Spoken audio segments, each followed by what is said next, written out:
जय माई की। नमस्कार मित्रों, कुंडली रहस्य ज्ञान चैनल में आपका स्वागत है।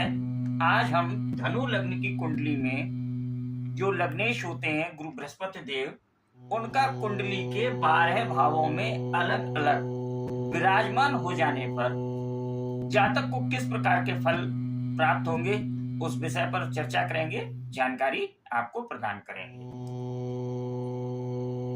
वीडियो शुरू करने से पहले एक छोटा सा अनुरोध है आपसे, यदि मेरे द्वारा दी गई जानकारी आपको समझ में आती है, अच्छी लगती है और आपको लगता है इससे आपको कुछ लाभ होगा, तो इस वीडियो को लाइक कीजिएगा, चैनल को सब्सक्राइब कीजिए, जिससे मेरी आने वाली सभी वीडियो आपको समय से प्राप्त होती रहें, और वीडियो को ज्यादा से ज्यादा शेयर कीजिए, जिससे अन्य लोग भी इससे लाभ उठा सके।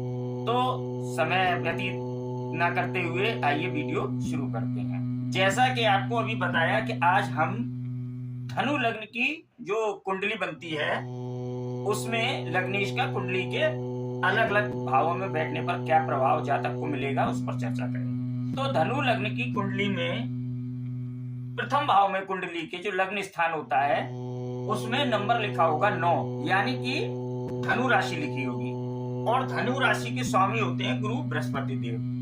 लग्न हो गई धनु और लग्नेश हो गए गुरु बृहस्पति देव। अब यदि गुरु बृहस्पति देव कुंडली के प्रथम भाव में ही विराजमान हो जाएं, तब क्या प्रभाव जातक को मिलेगा।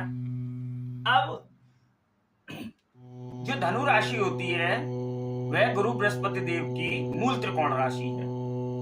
अब गुरु बृहस्पति देव स्वयं लग्न में और अपनी ही राशि में विराजमान हो जाएं, गुरु बृहस्पति देव कुंडली के 5 भावों के फल देने की क्षमता रखते हैं, 5 भावों के कारक ग्रह होते हैं।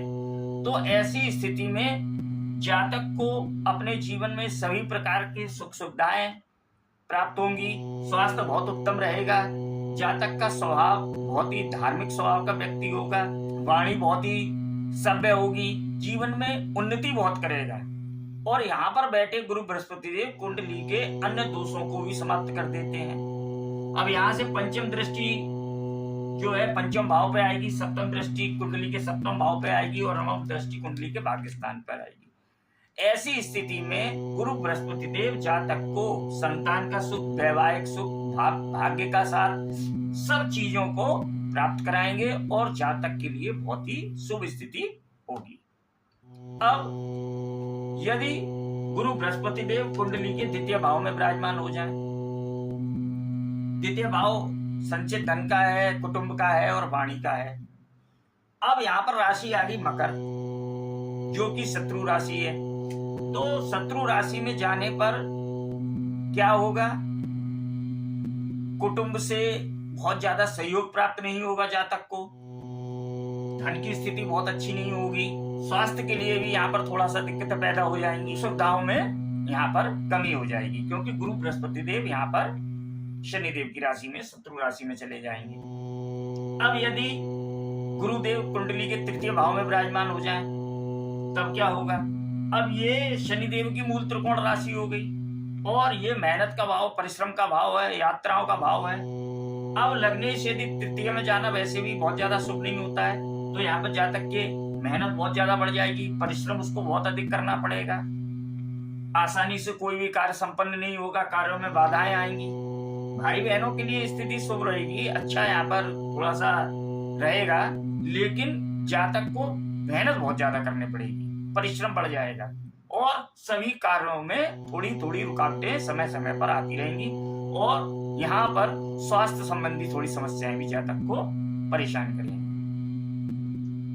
अब यदि लग्नेश गुरु बृहस्पति देव कुंडली के चतुर्थ भाव में विराजमान हो जाए, अब यह स्वयं लग्नेश एक तो चतुर्थ भाव में आ गए और स्वयं की राशि में आ गए, तो ये बहुत ही शुभ स्थिति होगी।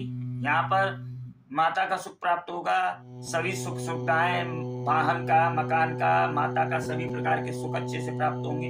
यहाँ से पंचम दृष्टि जो है आयु स्थान पर जाएगी, यानी कि आयु भी अच्छी यहाँ पर जातक को प्राप्त होगी, कार्य संबंधी बाधाएं नहीं आएंगी, जातक का जो कार्य होगा वह अच्छी तरीके से आएगा, बिना रुकावटों के उसको कार्य क्षेत्र में सफलता मिलेगी। और नवम दृष्टि यहाँ पर विदेश भाव पे आएगी, यानी कि यहाँ से जातक को विदेश से भी धन अर्जित कर सकता है, यात्राएं कर सकता है। तो कुल मिलाकर यहाँ पर गुरु बृहस्पति देव का विराजमान होना शुभ होगा।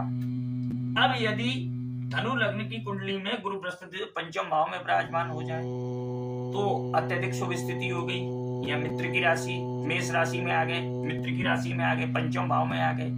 अब ऐसी स्थिति में क्या होगा, शिक्षा बहुत अच्छी होगी, संतान बहुत अच्छी होगी, संतान पुत्र रत्न की भी प्राप्ति होगी।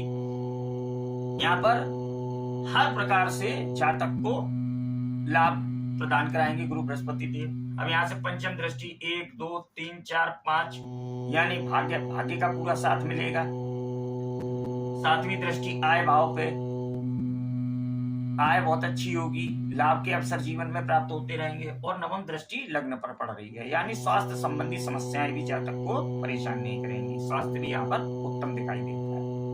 अब यदि लग्न छठवें भाव में विराजमान हो जाए, अब छठा भाव रोग ऋण शत्रु का, और यहाँ पर राशि आ गई वृषभ, वृषभ राशि के स्वामी होते शुक्रदेव। अब यहाँ पर टकराव किसका होगा, गुरु बृहस्पति देव का, अपने ही शत्रु से, गुरु शुक्रदेव से। तो ऐसी स्थिति में छोटे छोटे रोग जीवन भर सताते रहेंगे, ऋण की समस्याएं हो सकती हैं, बार बार शत्रु जीवन में परेशान करेंगे। कुल मिलाकर यहाँ पर स्थिति शुभ नहीं होगी और जातक को थोड़ा परेशानी का सामना करना पड़ेगा। अब यदि गुरु बृहस्पति देव कुंडली के सप्तम भाव में विराजमान हो जाए, अब सप्तम भाव में मिथुन राशि और बृहस्पति देव और बुध देव का एक बहुत ज्यादा शत्रुता का भाव ही नहीं है। अब जीवन साथी बहुत ही अच्छी स्वभाव का मिलेगा, धार्मिक स्वभाव का जीवन साथी मिलेगा। यहाँ पर सप्तम दृष्टि से लग्न अपने आप को देखेंगे, लग्न पर दृष्टि पड़ेगी, सप्तम दृष्टि, स्वास्थ्य उत्तम होगा। पंचम दृष्टि 1 2 3 4 5 आय भाव पे पड़ेगी, तो आय के अवसर प्राप्त होंगे, समय समय पर मित्रों से सहयोग अच्छा मिलता रहेगा। और नवम दृष्टि जो पड़ेगी वह मेहनत के भाव पे पड़ेगी। तो कुल मिलाकर यहाँ पर गुरु बृहस्पति देव का बैठना सामान्य से अच्छे फल यहाँ पर जातक को प्रदान करेगा।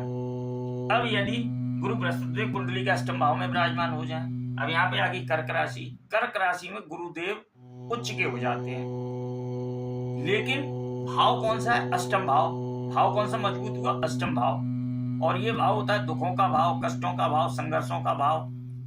तो यहाँ पर शुभ फल ना देके स्थिति तो बहुत मजबूत है फल देने की, लेकिन फल किस प्रकार के प्राप्त होंगे जातक को,